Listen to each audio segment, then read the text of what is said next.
ఓం శ్రీ గణేశాయ నమః. నాగపూజ వ్రతకథారంభము. శ్రీమంతముగు కైలాస పర్వతమున కల్పవృక్షముల నీడ రత్నవేదికాసీనుడై ఇష్టాగోష్ఠినున్న ఈశ్వరుని సమీపించి పార్వతీదేవి బద్ధాంజలి అయి, నాథ, అనాది ప్రసిద్ధము అతి సులభము సర్వజనాదరణీయమునగు వ్రతమొకటి ఆనతిమ్మనిన ఆ చంద్రశేఖరుడు ఇట్లు చెప్పసాగెను. కళ్యాణి, కశ్యప ప్రజాపతికి వినత, కద్రువ అను ఇరువురు భార్యలుండిరి. అందు వినతకు అనూరుడు, గరుత్మంతుడు అను పుత్రులు, కద్రువకు అనేక సర్పములు పుత్రులుగా ఉదయించిరి. ఆ తోడికోడళ్లు ఒకనాటి సాయంత్రము సముద్ర తీరమునకు విహారమునకు వెళ్లి దూరముగా నుండు యజ్ఞాశ్వమైన ఉచ్చైశ్రవమును చూచి దాని యొక్క తోక రంగును గురించి తెలుపు అని వినత, కాదు నలుపు అని కద్రువ పంతములాడుకొన్నారు. వినతను ఓడించేందుకు కద్రువ తన కుమారులైన సర్పములను పిలిచి గుర్రపు తోకకు అంటిపెట్టుకుని నల్లగా తలపింపజేయమని కోరగా వారు అందులకు నిరాకరించారు. దానికి కోపించిన కద్రువ జనమేజయుని సర్పయాగంన అగ్నికి ఆహుతి కండని కుమారులను శపించెను. శప్తులైన కాద్రవేయులు చింతాకులితులై ఉండగా బ్రహ్మదేవుడు వారికి ప్రత్యక్షమై, శ్రావణ శుక్ల పంచమి నాడు సర్పయాగము ఆగిపోవును, దాని వలన మీకు సంతోషము కలుగును అని దీవించి వెడలిపోయెను. నాగులకు హర్షకారణముగా బ్రహ్మ యొసగిన ఈ పంచమి సత్పురుషులకు ఇష్టమైనది. ఈ దినమున భూమిని త్రవ్వుట, దున్నుట వంటి కార్యములు చేయరాదు. నాగులకు పర్వదినమైన ఈనాడు నాగులను పూజింపవలెను. వాసుకి, తక్షకుడు, కాళీయుడు, కర్కోటకుడు మొదలగు నాగములు ప్రాణులకు అభయమిచ్చి సదా ప్రాణములను కాపాడును.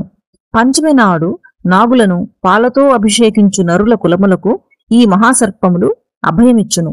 ఇట్లు నాగపూజ చేసిన వారిని విషములు బాధింపవు. కార్తీక శుద్ధ చవితి నాడు ఆచరింపబడు ఈ నాగపూజ సర్వోత్కృష్టము.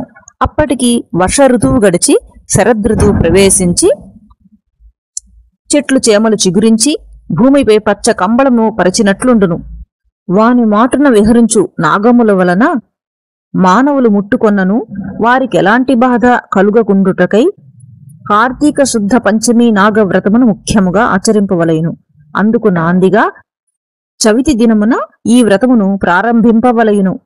సంతానార్థియగు సుమంగళి చవితి నాడు వేకువన అభ్యంగన స్నానమునర్చి శుచి అయిన వస్త్రములను ధరించి పూజాద్రవ్యములు, తెల్లని నూలు, మధుక్షీరములతో పుట్టదరికేకి యథాశక్తి అర్చనము గావించి నాగుల ప్రార్థించుచు తెల్లని నూలు దారమును పుట్టకు చుట్టుచూ ముమ్మారు ప్రదక్షిణమునర్చి తిరిగి ఇంటికి రావలయును.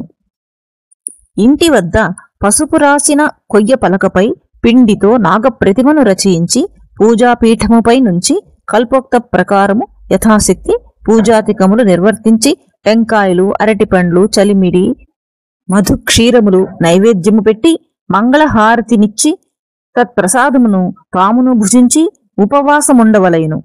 ఆ సాయంత్రమున పూజా మంటపమున దీపారాధనము చేసి నాగదేవుని ప్రార్థించి యథోచిత ఉపాహారము స్వీకరించవలెను. మరునాడు పంచమీ దినమున ఉదయము స్నానము చేసి శుచులై పుట్ట దగ్గరికి వెళ్లి శర్కరాసహితమైన బియ్యపు నూకను పుట్టలో వేసి మధుక్షీరములతో నాగులను అభిషేకించి పుట్ట మన్ను ప్రసాదముగా శిరముపై నిడుకొని తిరిగి ఇంటికి వచ్చి యథాశక్తి పునఃపూజ గావించుకొని శక్తిలోపము లేకుండా నాగదేవునకు నైవేద్యము సమర్పించి పూజ చేయించిన బ్రాహ్మణునకు దక్షిణ తాంబూలములతో దానమిచ్చి బంధువులతోటి భుజింపవలెను. ఈ నాగపంచమి వ్రతము ఆచరించు వారికి సర్పబాధ కలుగదు. సంతానార్థులకు సత్సంతాన ప్రాప్తి కలుగును. చెవి, కన్ను, ముక్కు, నోరు సంబంధమైన ఈతి బాధలు గలవారు ఈ వ్రతమును సద్భక్తితో నాచరించిన ఎడల ఆ బాధలన్నీ పటాపంచలగును. దుస్వప్నములు కలుగనేరవు. యక్షరక్షాది బాధలు దరిజేరవు.